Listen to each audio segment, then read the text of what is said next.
Andhra Pradesh CM Jaganmohan Reddy గారు తాజాగా అనకాపల్లి జిల్లా వేదికగా వైఎస్ఆర్ చేయూత ప్రోగ్రాంలో పాల్గొన్నారు. ఇక ఈ ప్రోగ్రాంలో వేదికగా జగన్మోహన్ రెడ్డి గారు మాట్లాడుతూ గత ప్రభుత్వం అక్క చెల్లెమ్మల కోసం ఏ రోజు తెలుగుదేశం పార్టీ ఆలోచించలేదని, అక్క చెల్లెమ్మలకు చేయూతనిచ్చి చెయ్యి పట్టుకొని నడిపిస్తున్నది అధికార వైఎస్ఆర్సీపీ పార్టీయేనని ఆయన చెప్పుకొచ్చాడు. అమ్మఒడి పథకంతో 53 లక్షల మంది తల్లుల అండగా నిలుస్తుందని, 19,189.60 కోట్ల రూపాయలు వైఎస్ఆర్ చేయూత పథకంలో అందించడం జరిగిందని కూడా ఇక్కడ జగన్ చెప్పుకొచ్చారు. ఎలాంటి పక్షపాతం లేకుండా పేదలకు డబ్బును నేరుగా బటన్ నొక్కి అందించే సదుపాయం బహుశా దేశంలో ఎక్కడ ఏ రాష్ట్రంలో లేదని, కేవలం ఆంధ్రప్రదేశ్ సీఎం జగన్మోహన్ రెడ్డి గారి సారథ్యంలోనే ఇది జరుగుతుందని కూడా ముఖ్యమంత్రి గారు చెప్పుకోవడం జరిగింది. ఇక చంద్రబాబు, పవన్ కళ్యాణ్ వీళ్ళిద్దరు పేర్లు చెబితే ఏమి గుర్తొస్తాయి అనే దానిపై జగన్మోహన్ రెడ్డి గారు సంచలన వ్యాఖ్యలు అయితే చేయడం జరిగింది అనకాపల్లి వేదికగా. చంద్రబాబు 40 ఏళ్ల రాజకీయ చరిత్ర అని చెప్పుకునే ఈయన పేరు చెబితే మోసాలు, వంచనలే గుర్తొస్తాయని జగన్ అన్నారు.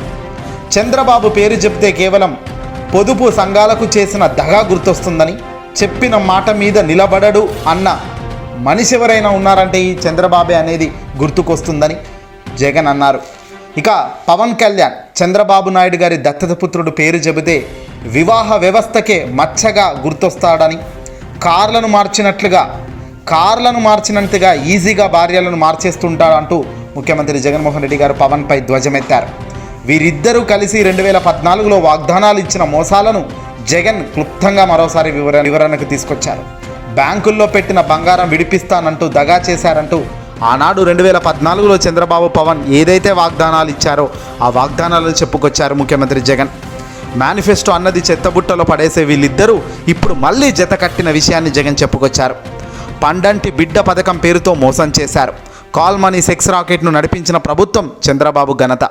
చంద్రబాబును నమ్మడం అంటే కాటేసిన పామును నమ్మడమే అన్నారు జగన్. వీరిని నమ్మడం అంటే తినేసిన పులిని ఇంటికి తెచ్చుకోవడమే అన్నాడు జగన్. చంద్రబాబు పేరు చెప్తే గుర్తొచ్చే పథకం ఒక్కటైనా ఉందా అంటూ ప్రజానికం అంటే ప్రజలు అపోజిట్న రియాక్షన్ లేదు అంటూ 2 చేతులు లేపి ఊపడం జరిగింది.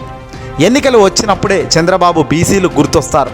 బీసీలకు చంద్రబాబు చేసింది 0. రాబోయే రోజుల్లో మరిన్ని అబద్ధాలు చెబుతారు, మరిన్ని దారుణాలు చేస్తారు. అప్రమత్తంగా ఉండాలని జగన్ కోరడం జరిగింది. బహుశా కేజీ బంగారం, ప్రతి ఇంటికి బెంజ్ కారు ఇస్తామంటారు. చంద్రబాబు, దత్తపుత్రుడు కలిసి మేనిఫెస్టో పేరుతో మోసం చేస్తున్నారు. రాబోయే రోజుల్లో మరిన్ని అబద్ధాలు చెబుతారు అంటూ జగన్ ముందస్తుగానే ప్రజలకు అప్రమత్తం చేసే పనిలో పడ్డారు. ఏదేమైనప్పటికీ గొప్ప పథకాలు తేవడం గొప్ప కాదు, ప్రతి ఇంటికి రూపాయి లంచం లేకుండా పథకాలను అందించడమే గొప్ప అని కూడా ఇక్కడ ఈ సందర్భంగా అర్థమవుతుంది. చేయూత పథకం ద్వారా జగన్ చేసిన మేలును చెబుతూనే ఓ రకంగా ఈ చంద్రబాబు, పవన్ల రాబోయే కాలంలో చేస్తున్న మోసాలను, ఇప్పుడు చెబుతున్న మాయమాటలను నమ్మవద్దని కూడా జగన్ క్లియర్గా చెప్పడం జరిగింది. దీంతో సభ గ్రాండ్ సక్సెస్ అయితే జరిగిందని చెప్పాలి అనకాపల్లి వేదికగా. ఈ వీడియోని అసలు లైక్ కొట్టి షేర్ చేయండి.